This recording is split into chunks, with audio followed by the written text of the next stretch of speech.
We are on Bom dia. live? Yes. Ok. Bom dia. Bom dia a todos, bom dia a todas, todes. Sejam muito bem-vindes, bem-vindas, bem-vindos, bem-vindes. Hoje, então, é dia 30 de setembro. Meu nome é Mônica Dantas, sou professora da Universidade Federal do Rio Grande do Sul. Com prazer, damos continuidade ao Seminário Internacional de Dança, Saúde e Arquivos Digitais. Trata-se de uma disciplina oferecida em conjunto pelos cursos de pós-graduação em Ciências do Movimento Humano e Artes Cênicas, organizadas pelas professoras Aline Haas, Mônica Dantas e Suzy Weber, envolvendo o grupo de pesquisa em arte, corpo e educação e o grupo de pesquisa em práticas de formação, criação e documentação em dança e performance. Agradeço e honro essa fecunda parceria entre nós três, mulheres, mães, professoras e artistas de dança. A disciplina conta com convidados internacionais, referências nesses campos de conhecimento, e é realizada, como todas as nossas atividades atualmente, em modo remoto. Todos sabemos, né, das dificuldades que estamos enfrentando com a pandemia do Covid-19, né, e todas as questões, né, que expuseram e acentuaram as diferenças de classe, gênero e raça, e fizeram do Brasil um dos países com maior número de mortes, com índices que atestam a negligência de nossos governantes com a saúde e o bem-estar da população. Ao mesmo tempo, essa necessidade de distanciamento social nos fez migrar para o mundo digital. Paradoxalmente, foi esse contexto que nos impulsionou a realizar esse seminário. Pensamos que seria o momento de compartilhar as oportunidades que temos tido ao longo de nossas carreiras como pesquisadoras e que têm possibilitado o encontro e colaboração com centros de pesquisas internacionais. Decidimos, assim, realizar esse seminário com os parcos recursos que tínhamos. E a estrutura é essa com a qual nos acostumamos. Uma plataforma digital, nossas casas, nossas alunas, alunos e alunas que nos ajudam tanto nesse momento. Desenhamos essa proposta, então, de reunir 6 pesquisadores internacionais em torno do tema dança, saúde e arquivos digitais. Diante da dificuldade de realizar a tradução consecutiva em salas de aulas virtuais e da impossibilidade de conseguir recursos para a tradução simultânea, optamos por realizar o seminário em inglês. Pedimos desculpa por isso. Sabemos o quão excludente e elitista essa atitude pode ser, mas não queríamos deixar passar essa possibilidade de expandir nossas redes e de realizar trocas com pessoas tão especiais e que são referência nos seus campos de conhecimento. Hoje, então, nós começamos a segunda parte do nosso seminário, dedicado à parte de arquivos digitais e dança. Temos que dizer que hoje nós contamos com a pesquisadora Ruth Gibson. Eu peço desculpas, eu não sei onde estão, perdi o meu documento no computador, então eu estou procurando aqui para ler direitinho a biografia da professora Ruth Gibson.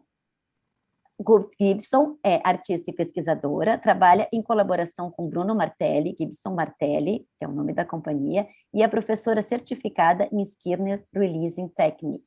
É doutora pelo Royal Melbourne Institute of Technology e é professora associada no Centro de Pesquisa em Dança da Coventry University, no Reino Unido, na especialidade dança e sensoriamento somático no espaço virtual. Gibson se serve de sua experiência radical de lugar para realizar filmes e performances in situ, informadas por expedições para regiões remotas em perigo de extinção, incluindo Oceania, Canadá e Islândia. Esperamos que em breve no Brasil e nos nossos ecossistemas tão maltratados, tão ricos e tão maltratados. Ela desenvolveu uma área única de performance de captura, utilizando games, realidade virtual, impressão 3D e vídeo para criar obras premiadas que são exibidas pelo mundo. Ruth vive e trabalha em Londres, no Reino Unido. Ruth, welcome, please. I was just saying, I hope next time you come here and do your work in the Brazilian landscapes. So thank you very much. Yes, thank you. That would be great. I'm hoping that you're hearing me well. I would like to see a thumbs up. Good. I'm a certified teacher in Skinner releasing dance technique, a choreographer and visual artist and reader at the Institute for Creative Cultures and Centre for Dance Research, Coventry University. Thank you for inviting me today. I currently work with dance and movement, motion capture and virtual reality. And 3 of my projects include an interactive machine learning project devising with gestural input for interactive virtual reality, an interdisciplinary network using a micro-phenomenological interview to uncover memories of dance experience from both maker and audience. And I'm developing a location-based participatory mixed reality performance where audiences can enter a virtual reality world and meet their avatar and dancer avatars and be in both the physical and virtual space at the same time, 2 or more places at once. So I'll just show you a little bit of that work, which of course has been really altered during the pandemic because a location-based participatory performance about touch has been something that does not work in these times of the pandemic. So we have had to rehearse in parks and all sorts of things, and I will come to that later.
So there is a little taster of the work that I am currently partaking in with Pret-a-Porter, who design costumes, but also Bruno Martelli as Gibson Martelli.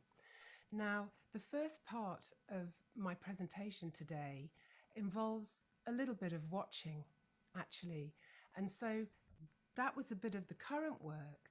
And now I'm going to show you something from actually some years ago. And it's 6 minutes long, so I will let you watch this and then I will start the presentation in full. Thank you.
Embodiment, personal awareness, participation and control of our bodies underpins everything we do as humans. We cannot move or act in the world without understanding ourselves as embodied human beings. We continually do this in real time through perceptual, sensory motor, experience and feedback. Through immersive modes of interaction, by this I mean working with augmented and virtual reality, the nature and function of embodiment are changing. Notions of embodiment and agency can be substantially changed or altered when makers, performers, and audiences engage with interactive technologies. By this I mean virtual reality, augmented reality, and extended reality, which extend close coupling between human sensation, perception, and action with the physical world and incorporate digital computational processes in a feedback loop. These interactive technologies can uncover internal corporeal maps, how they might relate in virtual space, and explore how these experiences can be translated, can offer a somatic triggering. So let's now consider perception. When the neuroscientist Alan Berthoz experimented with Russian cosmonauts in space, he tried to answer these questions. How does weightlessness affect motion? How are motion and three-dimensional spaces perceived? He describes how human beings on Earth perceive and control bodily movement. And in his brain sense of movement, he argues for a rethinking of the traditional separation between action and perception, and for the division of perception into the five senses. In Berthoz's view, perception and cognition are inherently predictive, functioning to allow us to anticipate the consequences of current or potential actions. The brain acts as a simulator that is constantly inventing models to project onto the changing world. Models that are corrected by steady, minute feedback from the world. We move in the direction we are looking, anticipate the trajectory of a falling ball, recover when we stumble, and continually update our own physical position, all thanks to this sense of movement. This interpretation of perception and action allows Berthoz to focus on the psychological phenomena largely ignored in standard texts. Proprioception and kinesthesis, the mechanisms that maintain balance, coordination, actions and basic perceptual and memory processes involved in navigation. So in 80 Degrees North, the project in 3 parts I just showed to you, In Search of Abandoned, virtual reality, Perfect Circle film, and White Island, virtual reality, the 80 Degrees North parallel has the line of latitude where the polar region begins. The trilogy considers the navigational concept, centering on physical modes of interaction in Arctic exploration. The rope and the yacht wheel interfaces invite audiences to explore desolate frozen landscapes. The experience is unique to each person as they shift their panoramic gaze into a somatic sensation. A movement dialogue ensues between themselves, the haptics, and the glacial worlds. The choreography considers wayfaring and ways to signal perception, foregrounding inertia, coordination, and proprioception. The research aims of this project tried to integrate the principles of Skinner releasing dance technique in a haptic interface design to transmit this sense of weight, buoyancy, and balance. It tried to increase the audience's engagement through physical interaction in a computer game environment. And it examined how immersive technologies can heighten the audience experience of the Arctic.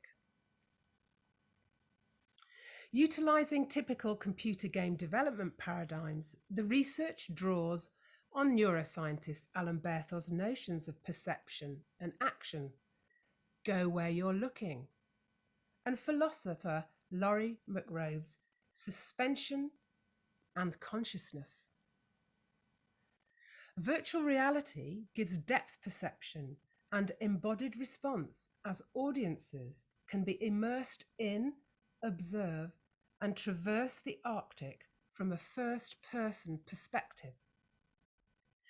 Choreograph attention encourages audiences, agency, and discovering, developing experiential states of embodiment. That of being in two places at once. Anna Halprin's, perhaps, exploration rather than improvisation, and Skinner's cultivating kinesthetic awareness. So from a dance perspective, the work, 80 Degrees North, builds on the legacy of interactive artists like Geoffrey Shaw and Shah Davis, allowing a visitor to connect to a physical world whilst exploring a virtual one. Immersive interactions adding to audience bodily response and understanding of interactive spaces. So the first black and white project I showed you, which was Dazzle, was very much about the biped, a little dancer. But 80 Degrees North is more, in a way, about the audience and them relating to space. So it's interesting in my work at the moment because I'm trying to combine the two. So yes, applying embodied knowledge to the creation of these works where no biped appears, no dancer, no avatar, no character. The player can engage with the interface and responds to those choreographic ideas embedded within the environment.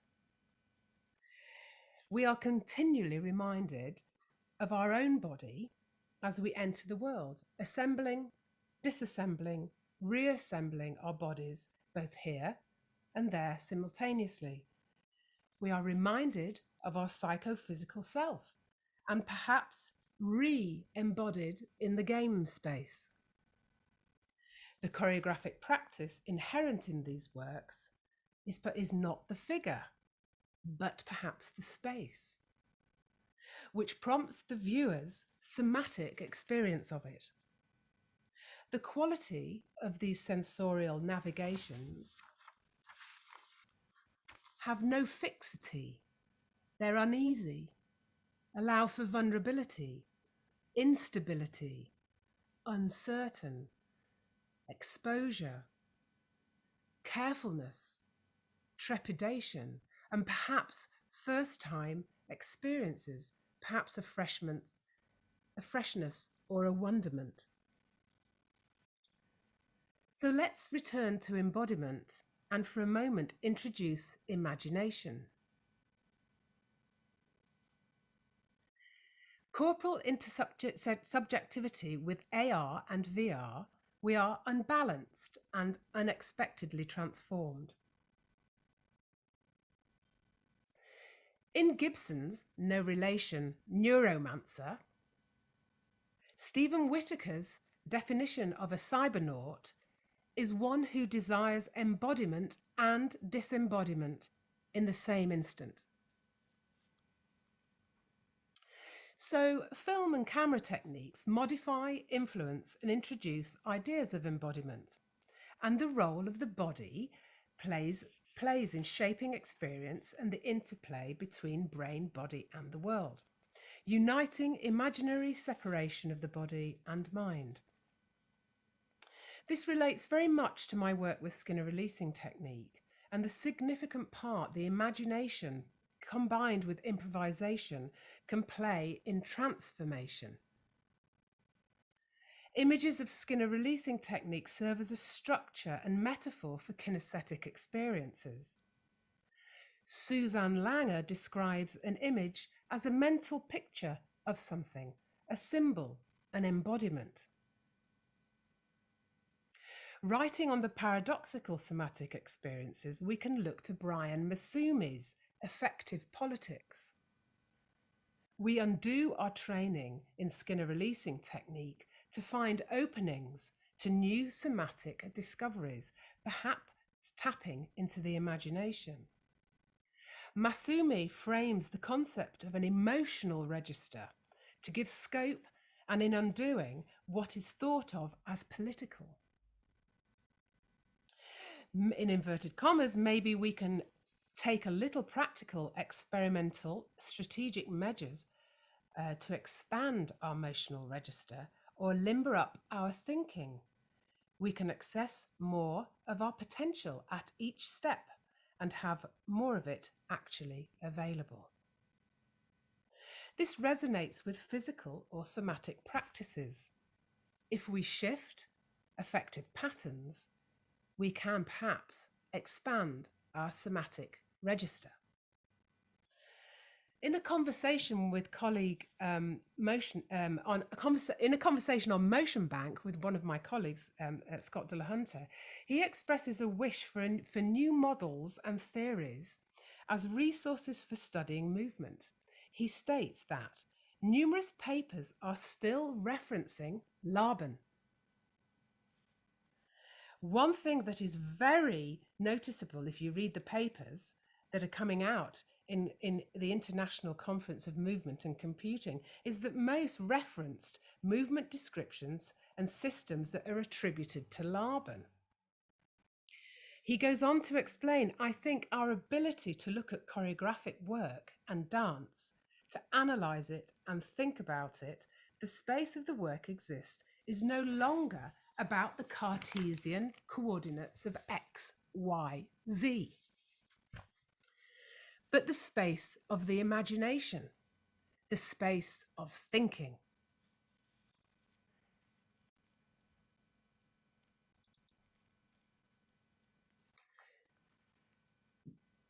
So there we have it, Laban's kinesphere. Laban's kinesphere was proposed by movement theorist Rudolf Laban as the area around the body that can be reached by the limbs. In Gretchen Schiller's kinesfield, she highlights the dynamic transactions that take place between the body and environment. And I choose the name kinesphere as a conceptual term to frame the understanding of spatial relations and experiences of new spaces of spatial computing. I use Skinner releasing technique as a method to create immersive experiences that allow visitors to let go of self-consciousness. To do this, I develop novel interface designs which may surprise a visitor so that they may become disarmed and discover something new. I do this by accentuating the SRT purposes such as suppleness, counterbalance, and suspension. Skinner releasing technique informs the imagery and the visuals in the artwork I make with Gibson Martelli, and also the movement of the avatars and how an audience encounters our interactive environments. Skinner releasing technique is useful in thinking about a new kinetography for virtual reality. The history of technologically mediated movement based on artworks illustrates how movement can be altered to produce different events. Film and camera techniques modify, influence, and introduce ideas of embodiment. The role of the body plays in shaping experience is an interplay between brain and body and the world, uniting the imaginary separation of body and mind. So perhaps the systems of my kinesphere allow spatial pathways to open and expand as kinesthetic awareness grows, and like the expansion of our somatic register, the scales and patterns of Laban shift, become distended, dilated, even proliferate.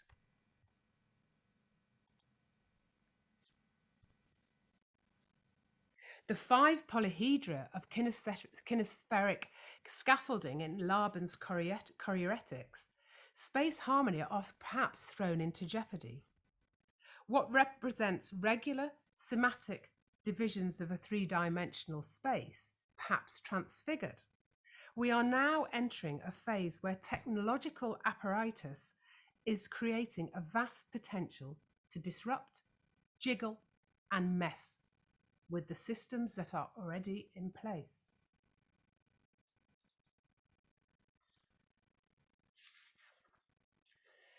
Conceptually, my kinesphere considers the tesseract taking the cube into the 4th dimension, unfolding and folding a hypersurface of unravelling possibilities.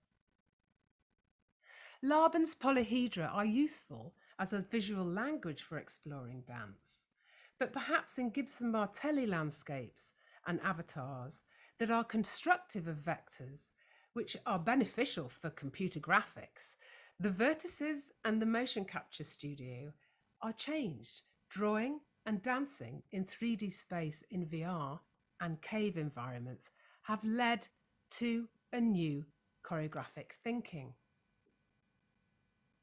So perhaps there's an idea of many kinespheres that intersect and excite and ushers this idea of the tesseract. A cube in 3D has a shadow, and exploiting that shadow is useful. Exploring and drawing a circle in 2D, one only can imagine the sphere. It is the same with the tesseract. We can only understand through visualization, and that visualization needs to move for us to understand. So the tesseract is useful when thinking about the body as aggregated and moving in 4D in our work. The mover is allowed to think of a parallel universe at the same time as the work they inhabit. In tandem, the dancer can experience both here and there. The audiences can experience both here and there simultaneously. Different vantage points enabled by our use of technology render a multiplicity of space and the body. These different vantage points mean that our avatars turn upside down and any which way. We can fall upwards and be observed from different angles. So in this context, I find the tesseract interesting. Oops.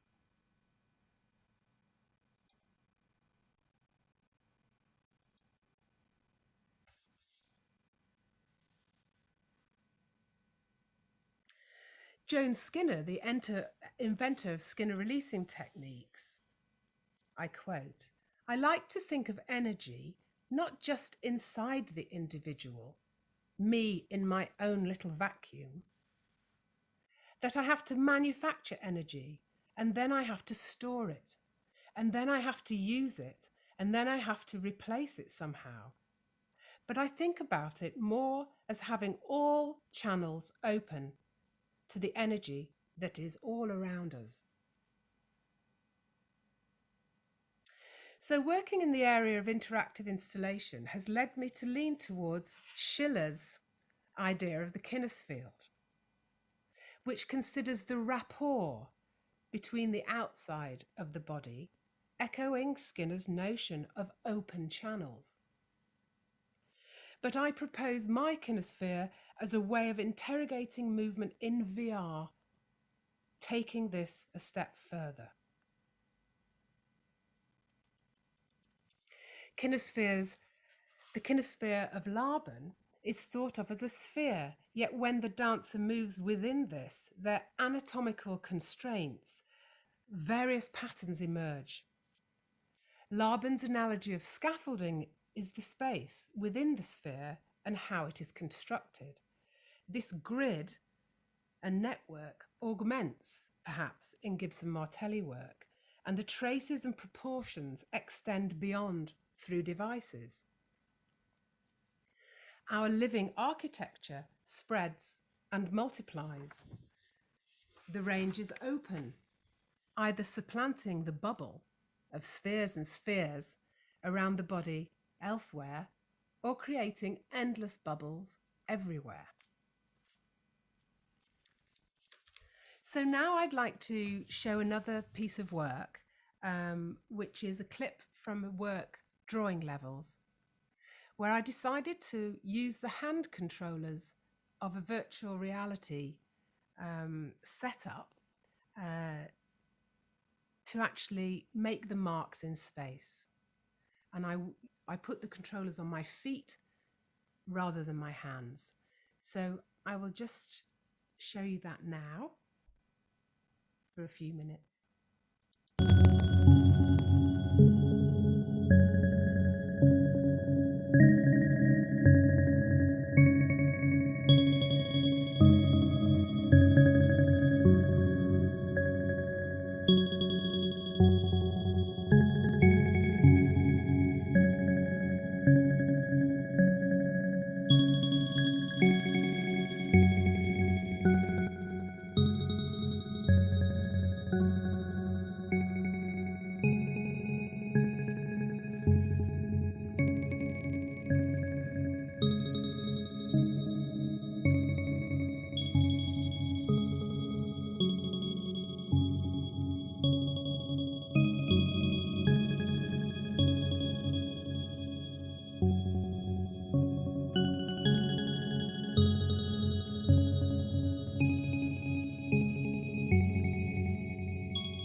I could show you more of that, but I might give you a bit more of an explanation about this. So Drawing Levels was made with the Quill software, and it's seen in virtual reality with a virtual reality headset. As I mentioned before, rather than using the controllers to draw with my hands, I used my feet. And then those drawings were then taken in and made into this environment. So you're experiencing traveling through my drawings made with my feet. And we made a breathing interface for this, where the audience would wear an interface which, when you breathed in, you sank. When you breathed out, you rise. So we were trying to, in a way, it was a little bit like scuba diving. So there was this, and it was a real homage to Shah Davis, who made a piece called Osmos in the 90s, which was about breathing as a way to navigate a virtual world. So these things aren't new. We're just all experimenting in our own way. Another work I'd like to show you today, which is a piece that I made with Jenny Roach at Limerick University, It's called Expanded Fields. And again, we were looking at the notions of proximity from production to reception. Let me just see if let me see if I've got. Actually, I'll just jump back a little bit. There's me. You don't need to see me using VR with my feet. I skipped one.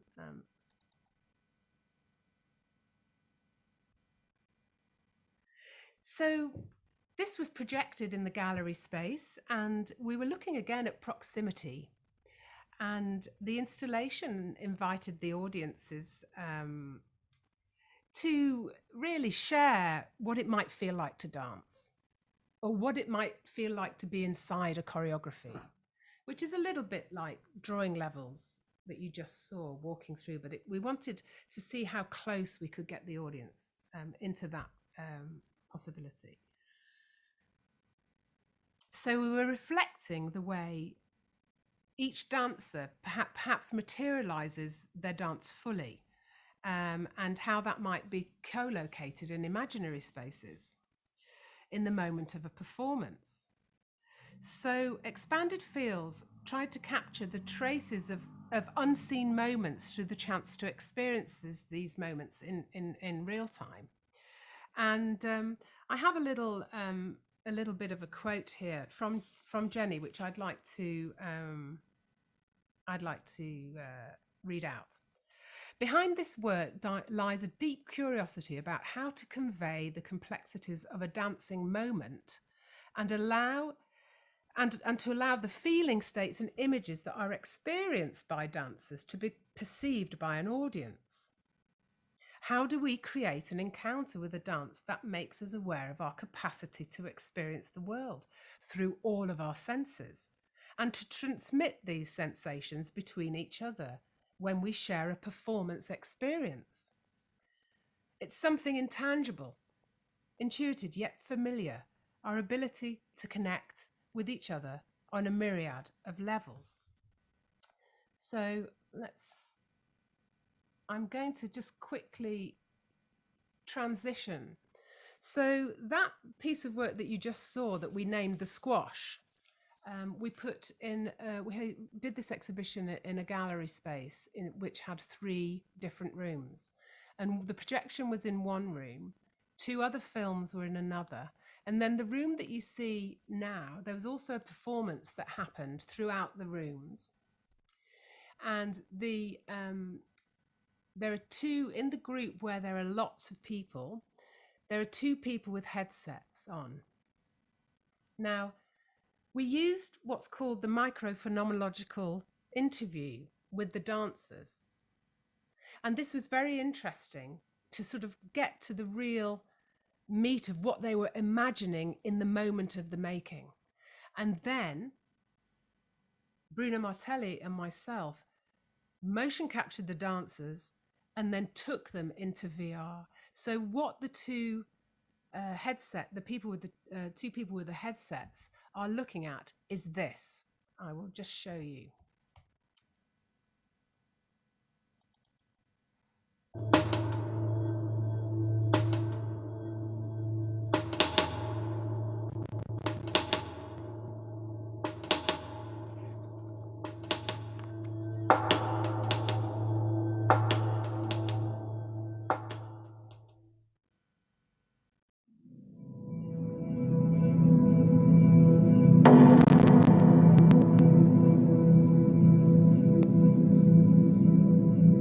Again, I draw myself to the details. It's like being not afraid. And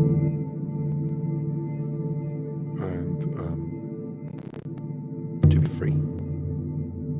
I protect Kevin's.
So those bipeds that you just saw were the dancers motion captured, and from all their experiences, drawings, interviews, ideas, that's the way that Martelli and I visualized them, was in direct response to that.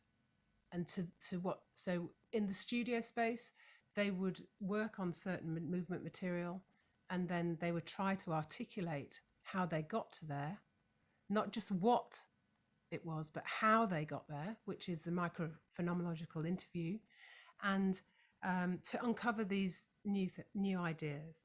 And by allowing the audience to put a headset on,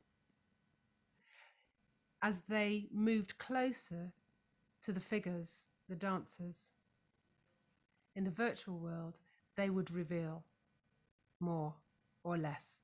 So it's very much about getting the audience in the headset to move around. And so they had this big gallery space to move in, which was fantastic. But then, of course, in the at a certain time of day, 3 times a day, there would be the performance through all the real performance with the dancers through the 3 spaces. So there were films, VR, just this notion of getting the audience closer into this experience.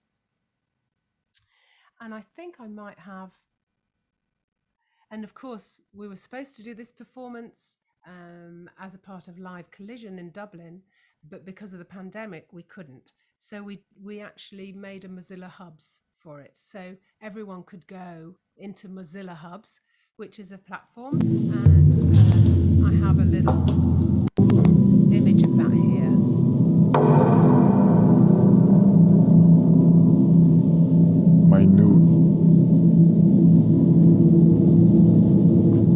Putting all of the material together in small place, of course, apart from the live performance.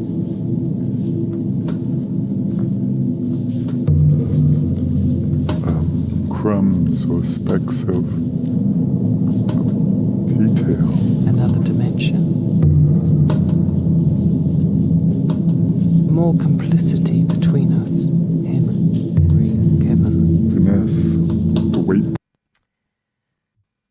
So my conclusion, releasing in dance, as in Skinner releasing, is a system of kinesthetic training in which principles of relativity are discovered and applied by the individual through the integration of the mind-body complex. And more importantly, within an image-forming process. The technique is not linear.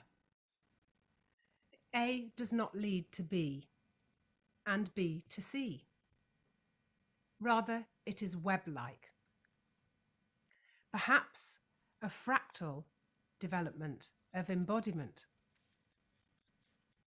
Mixed realities enable us to experience the body in different ways, on a different somatic register. The somatic relates to the body as cells and nervous system, and embodiment as visible feelings, manifestations, and representation in bodily form. With Martelli, I coined the term out-of-body embodiment. It came about through our experiences with dancers working within motion capture and making artworks with video games. We were creating player characters and non-player characters and observing things like teleporting and being able to jump into another body. So these are conjuring feelings that the body has left you, or seeing yourself ahead of you. Embodied experience in these instances, you are seeing the world through your avatar, a first-person perspective. There is somehow an immediacy to this agency, where your fleshy body meets the virtual world. You become the story. You are not viewing the story. Some call this re-embodiment, and perhaps a double presencing, or, as Martelli and I, an out-of-body embodiment. But then you could become several bodies, a fractal sense of embodiment. So we are outside of ourselves looking in, inside of ourselves looking out, at ourselves looking elsewhere. And just to finish, I will show you the first black and white clip involving a live dancer as well. So let's see.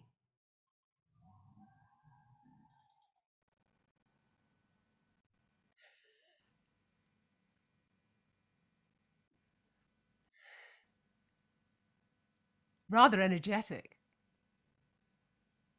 So Harry, you can see with the little motion capture balls on him, he is dancing in the world I showed at the beginning. And he is hiding or joining in with the avatars.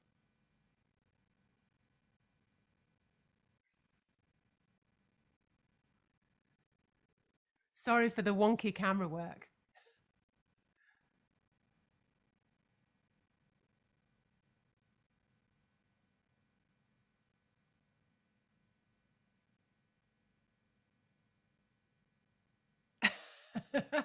And he actually touches him. Quite a strange moment. Just wondering what that one is.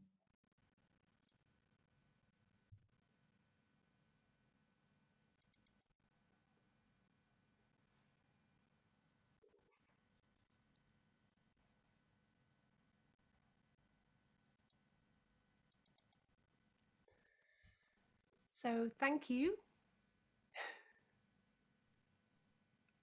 Thank you, Ruth. Thank you very much. So, It's gone. oh, you're not hearing us. Ok, vamos, eu quero agradecer a Oh, no, I todos. can't hear you. Never mind. Ok, e vamos, Rodrigo, podemos fechar a transmissão. Muito obrigada a todos. Até a próxima.